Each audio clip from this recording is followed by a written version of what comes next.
ನಮಸ್ಕಾರ ಸ್ನೇಹಿತರೆ. ಇಂದು ನಾವು ನೋಡೋಣ ಮೇ 16 ನಂತರ ಸಿಂಹರಾಶಿಯವರ ಜೀವನದಲ್ಲಿ ನಡೆಯಲಿರುವ ಅದ್ಭುತ ಬದಲಾವಣೆಗಳ ಬಗ್ಗೆ. ಈ ಸಮಯದಲ್ಲಿ ಗ್ರಹಗಳ ಸ್ಥಿತಿ ನಿಮ್ಮ ಜೀವನದಲ್ಲಿ ದೊಡ್ಡ ತಿರುವನ್ನು ತರುತ್ತದೆ. ಕೆಲವರಿಗೆ ಇದು ಅದೃಷ್ಟದ ಬಾಗಿಲು ತೆರೆಯುವ ಕಾಲವಾಗಿದ್ದರೆ, ಇನ್ನೂ ಕೆಲವರಿಗೆ ಪರೀಕ್ಷೆಯ ಸಮಯವೂ ಆಗಬಹುದು. ಆದರೆ ಒಂದು ವಿಷಯ ಖಚಿತ: ಮೇ 16 ನಂತರ ಸಿಂಹರಾಶಿಯವರ ಜೀವನದಲ್ಲಿ ನಿಂತಿದ್ದ ಕೆಲಸಗಳು ಮತ್ತೆ ಚಲನೆ ಪಡೆಯುತ್ತವೆ.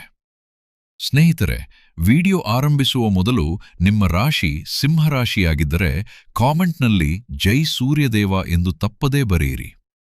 ಹಾಗೆ ನಮ್ಮ ಚಾನೆಲ್ಗೆ ಹೊಸವರಾಗಿದ್ದರೆ ಸಬ್ಸ್ಕ್ರೈಬ್ ಮಾಡಿ. ಸೂರ್ಯನ ಅನುಗ್ರಹ ಸಿಂಹರಾಶಿಯವರ ಮೇಲೆ ಹೆಚ್ಚು ಪ್ರಭಾವ ಬೀರುತ್ತದೆ. ನಿಮ್ಮ ಆತ್ಮವಿಶ್ವಾಸ ಹೆಚ್ಚಾಗುತ್ತದೆ. ಹಿಂದೆ ನೀವು ತೆಗೆದುಕೊಂಡ ನಿರ್ಧಾರಗಳು ಈಗ ಫಲ ಕೊಡಲು ಆರಂಭಿಸುತ್ತವೆ.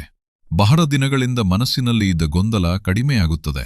ನಿಮ್ಮ ಶತ್ರುಗಳು ದುರ್ಬಲರಾಗುತ್ತಾರೆ. ನಿಮ್ಮ ಮಾತಿಗೆ ಬೆಲೆ ಹೆಚ್ಚಾಗುತ್ತದೆ. ಆದರೆ ಕೋಪವನ್ನು ನಿಯಂತ್ರಿಸುವುದು ಬಹಳ ಮುಖ್ಯ. ಒಂದು ಕ್ಷಣದ ಕೋಪ ಜೀವನದ ದೊಡ್ಡ ಅವಕಾಶವನ್ನು ದೂರ ಮಾಡಬಹುದು. ಉದ್ಯೋಗದಲ್ಲಿ ಉತ್ತಮ ಅವಕಾಶಗಳು ಕಾಣಿಸುತ್ತವೆ. ಹಿಂದೆ ನಿಮ್ಮ ಕೆಲಸವನ್ನು ಗಮನಿಸದವರು ಈಗ ನಿಮ್ಮ ಸಾಮರ್ಥ್ಯವನ್ನು ಒಪ್ಪಿಕೊಳ್ಳುತ್ತಾರೆ. ಪ್ರಮೋಷನ್ಗಾಗಿ ಕಾಯುತ್ತಿದ್ದವರಿಗೆ ಶುಭ ಸುದ್ದಿ ಸಿಗಬಹುದು. ಸರ್ಕಾರಿ ಕೆಲಸಕ್ಕೆ ಪ್ರಯತ್ನಿಸುತ್ತಿರುವವರಿಗೆ ಒಳ್ಳೆಯ ಸಮಯ ಆರಂಭವಾಗುತ್ತದೆ. ವ್ಯಾಪಾರ ಮಾಡುವವರಿಗೆ ಹಳೆಯ ನಷ್ಟ ನಿಧಾನವಾಗಿ ಕಡಿಮೆಯಾಗುತ್ತದೆ. ಹೊಸ ಪಾರ್ಟ್ನರ್ಶಿಪ್ ಮಾಡುವ ಅವಕಾಶ ಬರುತ್ತದೆ. ಆದರೆ ಯಾವುದೇ ಅಗ್ರಿಮೆಂಟ್ಗೆ ಸಹಿ ಮಾಡುವ ಮೊದಲು 2 ಬಾರಿ ಯೋಚಿಸಿ.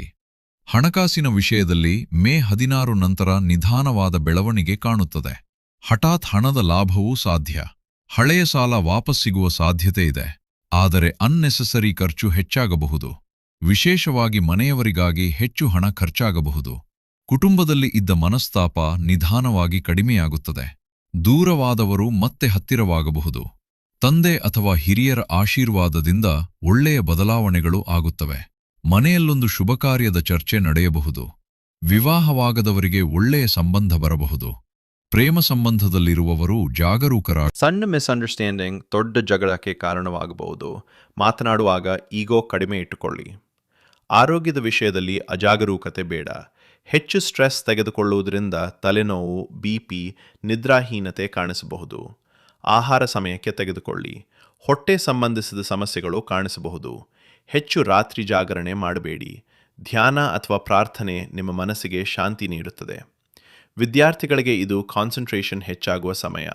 ಸಿಂಹರಾಶಿಯ ಮಹಿಳೆಯರಿಗೆ ಮೇ 16 ನಂತರ ಗೌರವ ಹೆಚ್ಚಾಗುತ್ತದೆ. ಕುಟುಂಬದಲ್ಲಿ ನಿಮ್ಮ ಮಾತಿಗೆ ಮಹತ್ವ ಸಿಗುತ್ತದೆ. ಹೊಸ ಆಭರಣ ಅಥವಾ ಹೊಸ ವಸ್ತುಸ್ತು ಖರೀದಿ ಸಾಧ್ಯತೆ ಇದೆ. ಕೆಲವರಿಗೆ ಹೊಸ ಕೆಲಸ ಅಥವಾ ಬಿಸ್ನೆಸ್ ಐಡಿಯಾ ಆರಂಭವಾಗಬಹುದು. ಆದರೆ ಆರೋಗ್ಯದ ಕಡೆ ನಿರ್ಲಕ್ಷ್ಯ ಬೇಡ. ಪುರುಷರು ಕೋಪದ ಮೇಲೆ ನಿಯಂತ್ರಣ ಇಟ್ಟುಕೊಳ್ಳಬೇಕು. ವರ್ಕ್ ಪ್ರೆಷರ್ ಹೆಚ್ಚಾಗಬಹುದು. ಸ್ನೇಹಿತರ ಮೇಲೆ ಅತಿಯಾದ ನಂಬಿಕೆ ಇಡಬೇಡಿ. ಹಣದ ವ್ಯವಹಾರದಲ್ಲಿ ಜಾಗರೂಕರಾಗಿರಿ, ಆದರೆ ಧೈರ್ಯ ಕಳೆದುಕೊಳ್ಳಬೇಡಿ. ಈ ಸಮಯ ನಿಮ್ಮ ಲೀಡರ್ಶಿಪ್ ಕ್ವಾಲಿಟಿಯನ್ನು ಹೆಚ್ಚಿಸುತ್ತದೆ. ಸಿಂಹರಾಶಿಯವರಿಗೆ ಮೇ 16 ನಂತರ ಅದೃಷ್ಟದ ಬಣ್ಣ ಕಿತ್ತಳೆ ಮತ್ತು ಚಿನ್ನದ ಬಣ್ಣ.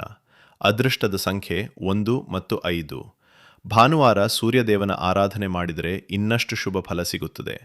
ಪ್ರತಿ ಭಾನುವಾರ ಬೆಳಗ್ಗೆ ಸೂರ್ಯನಿಗೆ ನೀರು ಅರ್ಪಿಸಿ. ಓಂ ಘೃಣಿ ಸೂರ್ಯಾಯ ನಮಃ ಮಂತ್ರವನ್ನು 11 ಬಾರಿ ಜಪಿಸಿ. ಬಡವರಿಗೆ ಕೆಂಪು ಬಟ್ಟೆ ಅಥವಾ ಗೋಧಿ ದಾನ ಮಾಡಿದರೆ ಜೀವನದಲ್ಲಿರುವ ಅಡಚಣೆಗಳು ಕಡಿಮೆಯಾಗುತ್ತವೆ. ಸ್ನೇಹಿತರೆ, ಮೇ 16 ನಂತರ ಸಿಂಹರಾಶಿಯವರ ಜೀವನದಲ್ಲಿ ಹೊಸ ಅಧ್ಯಾಯ ಆರಂಭವಾಗುತ್ತದೆ. ಕೆಲವು ಪರೀಕ್ಷೆಗಳು ಬರುತ್ತವೆ, ಆದರೆ ಅವು ನಿಮ್ಮನ್ನು ಇನ್ನಷ್ಟು ಬಲಿಷ್ಠರನ್ನಾಗಿ ಮಾಡುತ್ತವೆ. ನೀವು ಧೈರ್ಯ ಕಳೆದುಕೊಳ್ಳದೆ ಮುಂದೆ ನಡೆದರೆ ಯಶಸ್ಸು ಖಚಿತ. ಈ ಸಮಯದಲ್ಲಿ ದೇವರ ಮೇಲೆ ನಂಬಿಕೆ ಇಡಿ. ನಿಮ್ಮ ಪರಿಶ್ರಮವನ್ನು ನಿಲ್ಲಿಸಬೇಡಿ, ಯಾಕೆಂದರೆ ಸೂರ್ಯನಂತೆ ಹೊಳೆಯುವುದು ಸಿಂಹರಾಶಿಯವರ ಸ್ವಭಾವ. ಧನ್ಯವಾದಗಳು. ಜೈ ಸೂರ್ಯದೇವ.